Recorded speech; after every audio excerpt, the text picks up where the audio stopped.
Imagine a universe that moves without rules. No gravity. No laws of motion. No understanding of light. Planets wander aimlessly. Apples fall, but no one knows why. Now imagine that one quiet, angry, fragile child, born too early, too weak to survive, would one day write the rules that still govern rockets, bridges, satellites, and stars. This is not just the story of a scientist. This is the story of Isaac Newton, a man who bent the universe to human understanding, while fighting loneliness, obsession, and his own shadow. Isaac Newton was born on the 25th of December 1642, in a small village called Woolsthorpe, England. He was born prematurely, so small that people believed he would not survive the night. His father had already died before he was born. His mother remarried when Isaac was just 3 years old, and left him behind. Left with his grandmother. Imagine that. No father. No mother. A sickly child, alone in the countryside. This early abandonment carved something deep inside Newton. He grew silent. Withdrawn. Obsessive. But loneliness did something else too. It made his mind turn inward. Newton was not a star student. Teachers found him average. Unremarkable. But when he was bullied at school, something snapped. Instead of fighting back with fists, Newton fought back with focus. He began to dominate his studies. At home, he built windmills, water clocks, mechanical toys. He drew endlessly. He experimented with chemicals in secret. While other children played, Newton constructed universes in his head. This wasn't ambition. It was escape. At Trinity College, Cambridge, Newton studied mathematics. But here's the twist. In 1665, the Great Plague of London shut the university down. Students fled. Professors fled. Newton returned home to Woolsthorpe. Alone.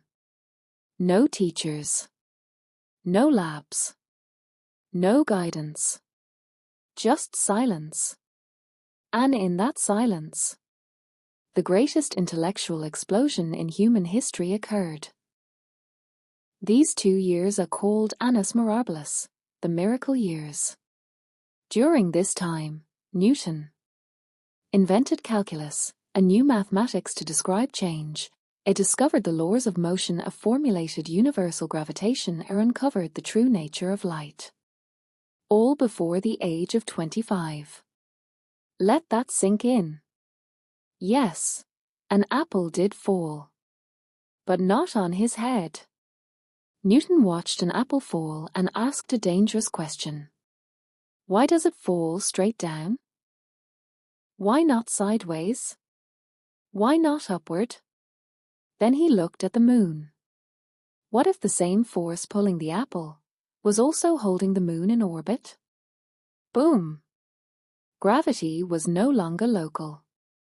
It was universal. Newton's 3 laws of motion became the backbone of physics. Every car, every airplane, every rocket still obeys them. For over 300 years, Newton's laws explained the universe, until Einstein. And even Einstein said, Newton was the greatest genius that ever existed. Newton passed sunlight through a prism. Others believed prisms colored light. Newton proved the opposite. Light already contains all colors. This discovery made him famous. And enemies. Especially Robert Hooke. Scientific rivalry turned personal. Newton hated criticism. He withdrew. He would rather disappear than be challenged. In 1687, Newton published Philosophiae Naturalis Principia Mathematica, the most important scientific book ever written.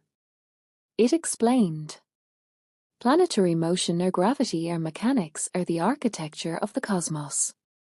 Written in dense Latin. Unreadable to most, but unstoppable. Newton was not a warm man. He held grudges. He suspected betrayal everywhere. He studied alchemy, searching for hidden truths. He suffered mental breakdowns. He wrote lists of sins, including thinking bad thoughts about his mother. Genius came at a price. Newton became President of the Royal Society or Warden of the Royal Mint, and knighted by the Queen. Sir Isaac Newton. From abandoned child to one of the most powerful intellectual figures in England. Newton died in 1727, at age 84.